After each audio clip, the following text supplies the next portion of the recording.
అందరికీ జై భీమ్.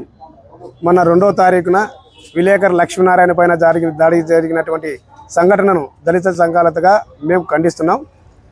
ఆమె ఈరోజు ప్రెస్ మీట్ పెట్టి అరెచంద్రు కుటుంబానికి బంధువుగా చెబుతుంది. ఆమె లక్ష్మీనారాయణ అనే వ్యక్తిని 2వ తారీఖు దాడి చేశారు. అంతకంటే ముందు గుత్తికి పోతున్నాడు. ఎందుకు ఈ విషయం చెప్తున్నానంటే, ఆ రోజు నేను పామిడికి వెళుతుండగా పామిడి మార్గ మధ్యలో టిఫిన్ చేశాం నేను లక్ష్మీనారాయణ. ఆ రోజు ఫోన్ చేసి మాట్లాడినారు. ఎక్కడ మేము బెదిరియలేదు అంటున్నారు కదా. వాళ్ళ నాయన అమ్మ బూతులు అంటే పెండ్లాని, తల్లిని, అతని కొడుకును అందరినీ తిట్టినాడు. దీనికి కూడా SC ST atrocity case applicable అవుతుంది. ఇప్పటికే గ్రూపులలో చక్కర్లు కొడుతుంది. ఇంతవరకు వాళ్ళని పోలీస్ స్టేషన్ కూడా పిలిపించి విచారణ చేయకపోవడం అనేది చాలా బాధాకరం. కాబట్టి ఆమెకు ఒకటే తెలియజేస్తున్నాను, దళిత సంఘాలకు క్షమాపణ చెప్తాను అని చెప్పేసి ఆమె తప్పులను కప్పిపుచ్చుకోవడానికి ఇదంతా ప్రేరణ చేసేకి ప్రెస్ మీట్ పెట్టింది.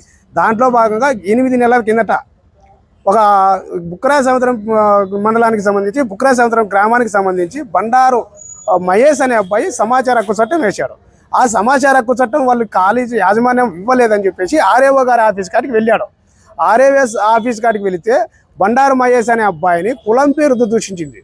అక్కడ కెనడా బ్యాంకు దాంట్లో కూడా సీసీ ఫుటేజ్ ఉంది. పార్సనర్తో గుద్ది బౌన్సర్లతో దాడి చేయించడం జరిగింది ఆ పిల్లని.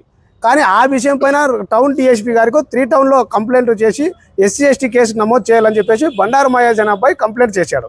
అది కేసు కట్టకపోతే మళ్ళీ కోర్టు నుండి కూడా లాయర్ ప్రస్తావన ఎందుకు తీసుకొచ్చింది అనేది నీకు చెప్తున్నాను. కోర్టు నుండి కూడా 3 సార్లు డిఎస్పీ ఆఫీస్ గారికి పంపడం జరిగింది. ఆ పత్రాలు పోగొట్టుకున్నారట. కోర్టు నుండి వచ్చినది. అది ఎస్సీ ఎస్టీ కేసు కట్టలేదు. ఈమె తరచుగా బెదిరింపులకు పాల్పడుతున్నదే తప్ప ఎక్కడ ఈమె స్కూలు నడపకోవాలన్నప్పుడు నువ్వు ఏదైనా తప్పులు రాసింటి లక్ష్మీనారాయణ పైన కేసు ఎందుకు పెట్టలేకున్నావు? అదే మళ్ళీ ఇంకొకటి రాజనీతులు చెబుతుంది. మా 100 కాళ్ళకి ఎందుకు ఫోన్ చేయలేదు పక్కింటి వాళ్ళని? పక్కింట్లో వాళ్ళకి తెలిసే విధంగా నువ్వు దాడి చేసావా?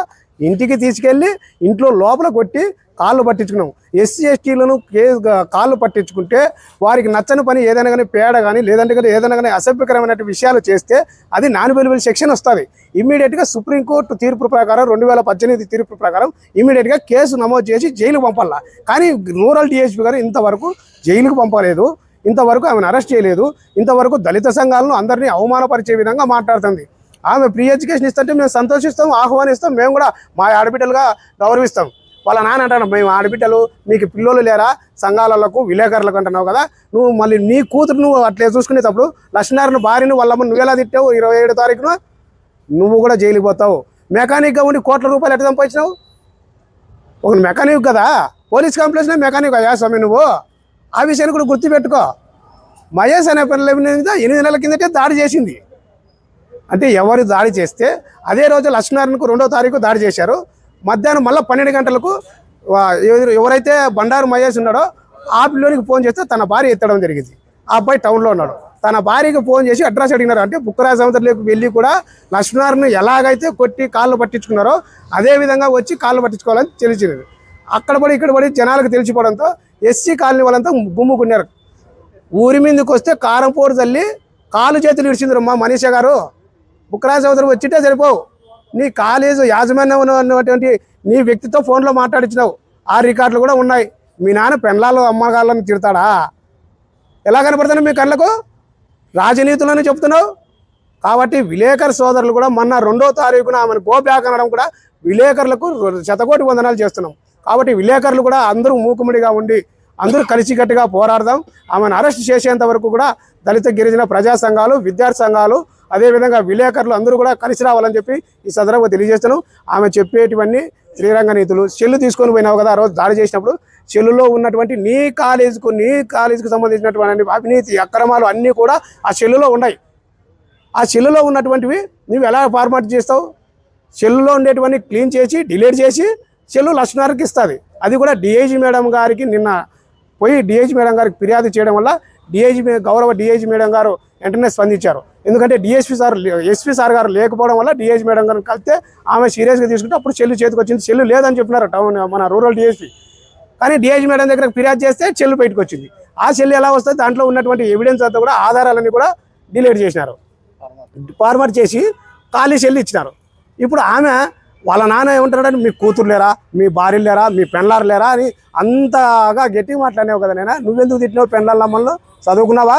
చదువు సంస్కారం నేర్పలా అమ్మా. మీకు సంస్కారం నేర్పకుండా ఇలా దాడులు చేస్తే ఇది కేరళ కాదు తల్లి, ఇది ఆంధ్ర. ఇదేమి లేదంటే రాజస్థాన్ ఎక్కడో ఉత్తరప్రదేశ్లోనే జరిగితే ఊరుకుంటారేమో. ఇక్కడ సంఘాలలో కానీ విలేకరులు కానీ ఎవరు సహించేది లేదు. మిమ్మల్ని అరెస్ట్ చేపించేంత వరకు పోరాడతాం. అదేవిధంగా మహేష్తో కూడా ఎస్సీ ఎస్టీ కేసు నమోదు చేపిల్లా. మహేష్ కూడా కంప్లైంట్ ఇస్తే టౌన్ డిఎస్పీ గారు వెంటనే 3 టౌన్ పోలీస్ స్టేషన్లో ఎస్సీ ఎస్టీ అట్రాసిటీ కేసు నమోదు చేస్తే ఇప్పటికే కేసులు ఉన్నాయి. కొన్ని ఎఫ్ఐఆర్లు కూడా చేసినాం. ఆమె కూడా ఇంతకుముందు గతంలో కూడా ఎలాంటి చేసింది ఏం కథ అనేది అవి కూడా మా దగ్గర ఆధారాలు ఉన్నాయి. ఆ కాలేజీకి సంబంధించి ఎక్కడే కానీ గ్రౌండ్ కానీ ఫెసిలిటీస్ కానీ ఏమి లేవు. ఆర్ఏఓ గారు నిమ్మకు నీరెక్కినట్టు ఉన్నారు విద్యాశాఖ అధికారులు. అంటే వాళ్ళు ఇచ్చే ముడుపులు తీసుకొని ఆర్ఏఓ గారు ఆఫీసుకు పరిమితమైనాడే తప్ప వాళ్ళపైన చర్యలు తీసుకోలేదు. కావున ఆమెను ఎవరైతే మనీషా నాయర్ ఆమెను అరెస్ట్ చేసేంతవరకు వాళ్ళ నాయన్ని కూడా అరెస్ట్ చేయాలి. సెల్లు వ్యక్తిగతం.